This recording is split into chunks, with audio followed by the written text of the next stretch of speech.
Նոր ուսումնական տարին նոր դպրոցում աշտարակի 10-ից 12-րդ դասարանի սովորողները առաջին կիսամյակում կվերադառնան իրենց նոր վերակառուցված դպրոց։ Մինչև այդ նախորդող մի քանի տարիներն անցկացրել են աշտարակի մեկ այլ դպրոցում, երկրորդ հերթով։ Շուտ հարմարվեցինք,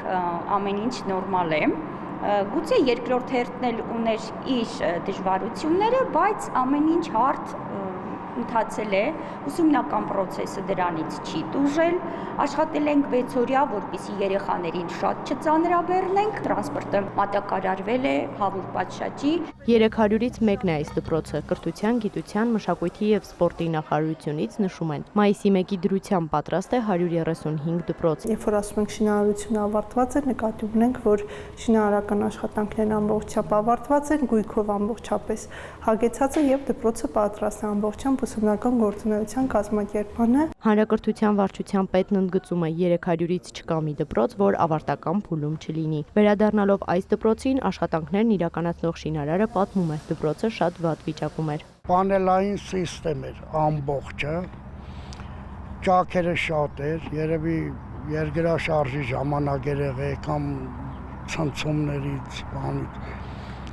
Ու սկսենք քանդելը։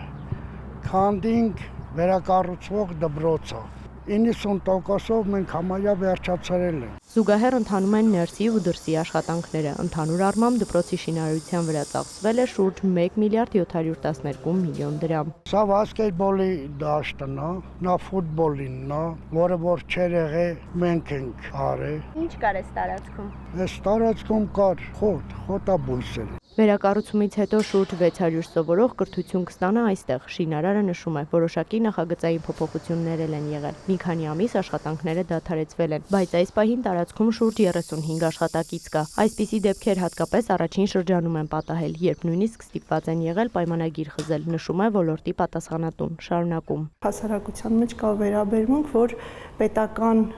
ծրագրերը կարելի է իրականացնել ոչ որակյալ, ոչ ժամանակին եւ դրա մեջ ունենալ տարբեր տեսակի շահագրգռվածություններ եւ մենք հիմա կարելի է ասել, որ այդ դաշտում է հենց որ փոփոխություններ են կանում եւ վերջապես այս ոլորտում կա անկալումը, որ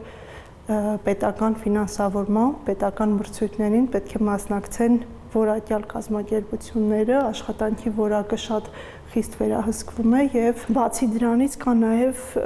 բարոյա էթիկական կողմը այս ամենի, որ մենք խոսում ենք երեխաների համար դպրոցների կառուցման մասին, որը հանրային գերակա ուղղություն է։ Հստակ մեխանիզմներ են կիրառվել նման դեպքերը բացառելու համար, նշում է ոլորտը համակարգող պաշտոնյան։ Առողջացման այսպես կոչված ծրագրերն են, տարբեր այդ շինարարական կազմակերպություններին խրախուսող ծրագրերն են կամ ընդհակառակը, պատժիչ որոշակի նախաձեռնություններն են, որպեսզի նրանք չկարողանան նորից մրցույթների մասնակցել, որի արդյունքում մենք բավական մեծ առաջընթաց ունենք եւ որակի եւ շինարարության ժամկետների տեսանկյունից։ Նախարարությունը նաեւ ուշադրություն է դարձնում, որպեսզի կառուցված նոր դպրոցներն ու դրանց հնարավորությունները օգտագործվեն ամբողջ ծավալով։ Մոնիտորինգ ենք իրականացնում, որպեսզի լաբորատորիաները օգտագործվեն, սարքավորումները օգտագործվեն, այն թվային գործիքները, որ տրամադրվել են, դրանք ոչ թե առիթից առիթ կամ բաց ցուցադրական դասերի ժամանակ օգտագործվեն, այլ դառնան դպրոցի ամենօրյա, այսպես դասապրոցեսի բաղադրիչը։ Վերադառնալով 300 դպրոցին վարչության պետը նշում է, ներկայիս տեմպը մեկ անգամ եւս ապացուցում է, որ մինչև տարվա ավարտ պատրաստ կլինի 300-ից ավելի դպրոց, իսկ իրենք արդեն զբաղվում են մյուս 300-ի ցուցակագրմամբ։ Էմմա Վարդանյան, Սեյրան Անտոնյան, լուրեր։